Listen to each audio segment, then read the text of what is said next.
우물 이야기 김남숙 미이라 감독 스티븐 소머즈 제작년도 1999년 내가 기억하는 그날의 장면은 이렇다. 손톱을 매끈하고 뾰족하게 손질한 여자의 손이 내 몸통을 확 낚아챈다. 그러곤 여자가 다급하다는 듯 버스의 정차벨을 누른다. 버스 기사가 황급하게 버스를 세우고 나는 나보다 약하다고 생각한 여자의 손이 이끌려서 버스에서 내린다. 정류장 바로 앞에는 폐허 같은 주유소가 보이고 내 입가에는 복숭아 과즙 맛이 나는 토사물이 조금 묻어 있다. 그때 여자와 나는 영화관에서 막 돌아오는 길이었다. 그날은 여자와 처음 손을 잡고 처음 영화관에 간 날이기도 했다. 나는 7살 무렵이었고 가을이 막 시작된 어느 때였다. 그날은 정확히 말하자면 여자의 손을 꼭 붙잡고 걸었던 것은 아니고 인파가 많은 곳에서만 여자의 손을 잡고 나머지는 빠르게 걷는 여자의 뒤를 종종걸음으로 쫓으며 처음으로 극장에 간 날이었다. 우리가 간 곳은 충주의 한 극장이었고 우리 집에서 1시간가량 버스를 타고 가야 하는 곳이었다. 왜 하필 우리 집에서 가까운 이천의 시내가 아니라 조금 더 가야 하는 충주로 갔는지는 지금도 알 수 없다. 물론 애초에 이유가 없을 수도 있다. 대부분 모든 것을 혼자 생각하고 혼자 판단하는 사람에게는 이유가 없는 경우가 많았다. 그 당시 여자는 왜라는 질문에 잘 대답해 주지 않았다. 그날 여자는 아무 말 없이 점심에 일어난 나에게 빨간 티셔츠와 몸에 꽉 끼는 청반 바지를 입히고 버스에 태웠다. 어디를 가느냐고 여자에게 물었지만 여자는 역시나 나에게 답해 주지 않았다. 그 당시 여자를 다시금 정리하자면 쉬운 것에 대해 물어도 절대 대답해 주지 않는 사람. 질문에 대해서 항상 모르는 척하는 사람 정도였다.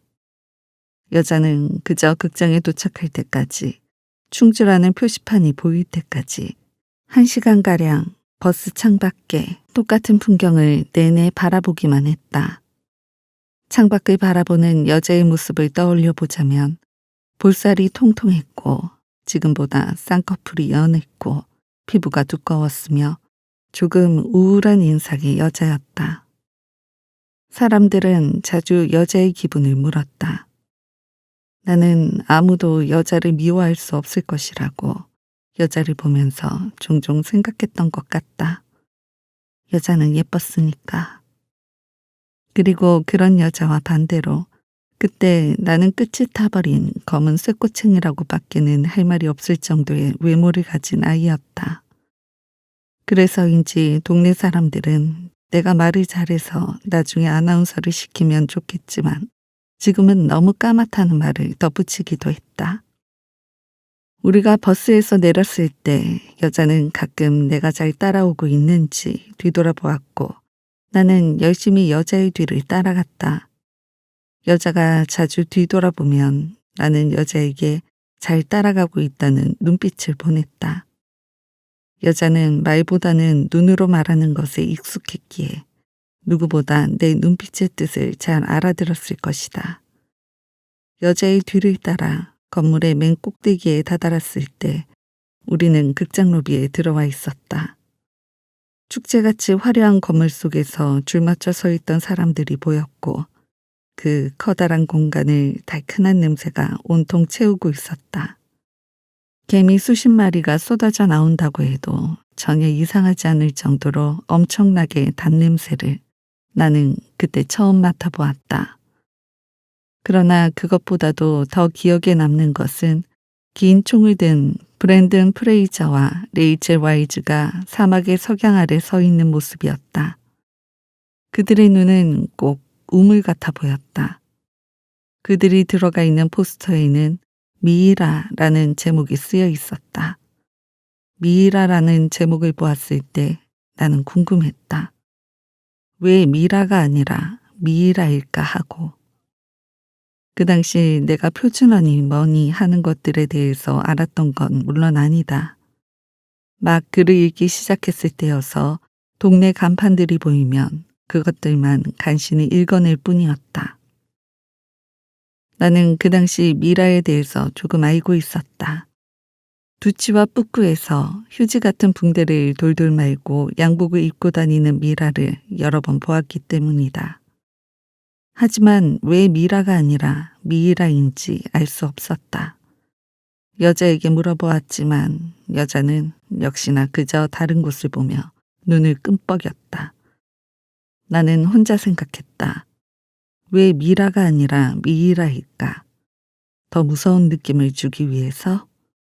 유령보다는 유령이라고 말할 때 더 무서운 것처럼? 지금 와서 생각해보면 그런 의미에서는 미라보다는 미이라가 더 어울리는 어감이기는 하다. 미이라 속 주인공들은 입을 크게 벌리고 소리를 지르며 부활한 미라들은 누구보다 유연한 하관을 자랑하니까. 나는 그 포스터 앞으로 다가가 종이를 손끝으로 문질렀다.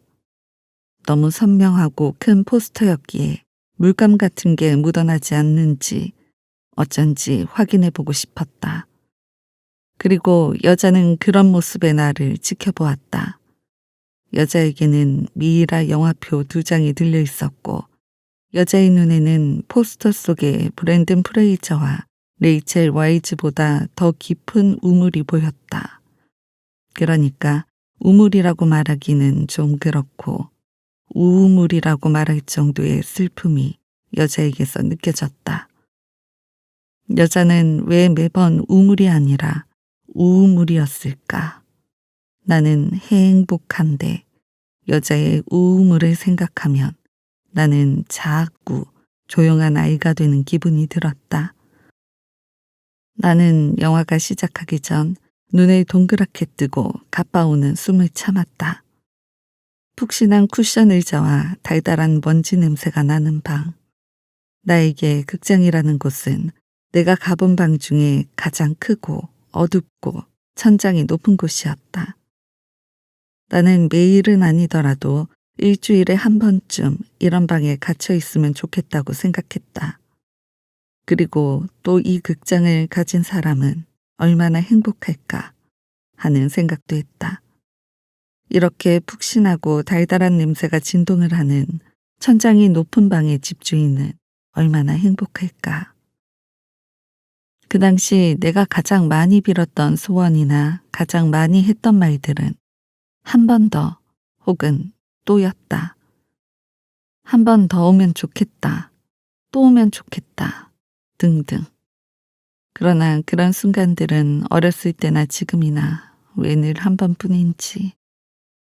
그래서 다들 죽고 미라가 되어서도 그때 그 순간들을 다시금 느끼기 위해서 한 번 더를 외치는 것일까. 그날 여자와 함께 본 미이라는 온몸이 가렵고 오줌이 나올 것 같은 영화였다. 다 녹아내린 붕대를 감고 썩은 이빨을 자랑하는 미라들이 너무 진짜처럼 느껴졌다. 나는 그들이 불쑥불쑥 튀어나올 때마다 소리를 크게 질렀다. 미라가 나타날 때뿐만 아니라 아마 총을 쏠 때마다 소리를 질렀을 것이다. 내 맥박 소리가 귀에 들릴 정도로 나는 놀라고 있었다. 나는 극장의 예절 따위는 알지 못했고 여자는 내가 소리를 지를 때마다 내 허벅지를 찰싹 때렸다. 죽음의 도시 하문앞트라. 사랑 때문에 최고의 형벌을 받은 이모탭. 3000년 동안 죽지 않는 살인 딱정벌레들. 한번 분란이 생겼다 하면 마구잡이로 죽어나가는 악당 무리들. 얍삽한 악당들은 항상 마지막에 천벌을 받는다는 것을 보여준 불쌍한 베니.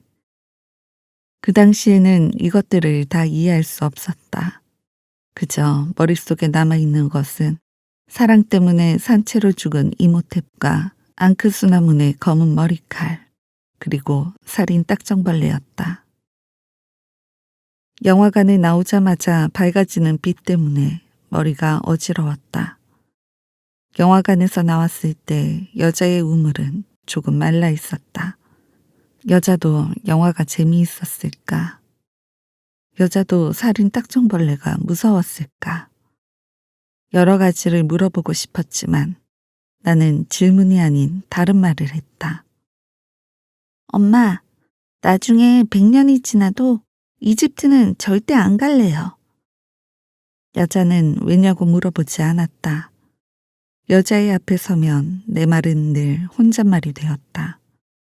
그래도 나는 계속해서 말했다. 나중에 이집트는 절대로 안 갈래요. 이집트에 가면 조금만 잘못을 해도 엄청나게 큰 벌을 받을 것 같아요. 한 번도 봐주지 않을 것 같아요. 여자는 나를 보면서 눈으로 무언가 말했다. 나는 눈으로 말하지 않는 사람이라서 여자의 말을 잘 알아듣지는 못했다. 우리는 이곳에 왔던 것과 같은 방식으로 집으로 돌아갔다. 여자가 앞서서 빨리 걷고 내가 그 뒤를 종종 걸음으로 쫓았다. 나는 돌아오는 길에 심하게 멀미를 했고 버스 바닥에 물은 복숭아 과즙 맛이 나는 토를 해놓았다. 나는 버스에서 내려 집으로 돌아가는 길에 미라가 아니고 미라 습관처럼 중얼거렸다. 여자는 집에 가까워질수록 다시금 우물보다는 우물이었고.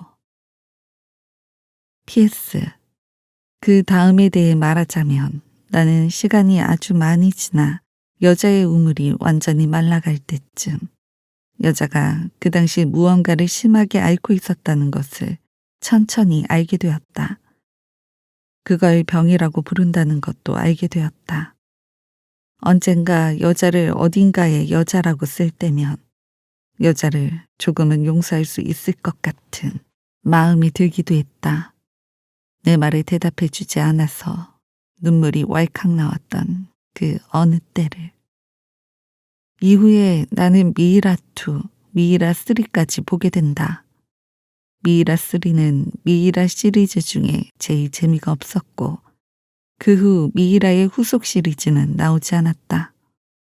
그리고 나는 여전히 검은 벌레를 무서워하고 가끔 녀석들이 나를 덮치는 악몽을 꾸기도 한다. 그들이 지지직 소리내며 검은 눈동자로 나를 노려보는 꿈. 그런 꿈을 꾸고 나면 나는 그때나 지금이나 그것들이 여전히 조금은 무섭다.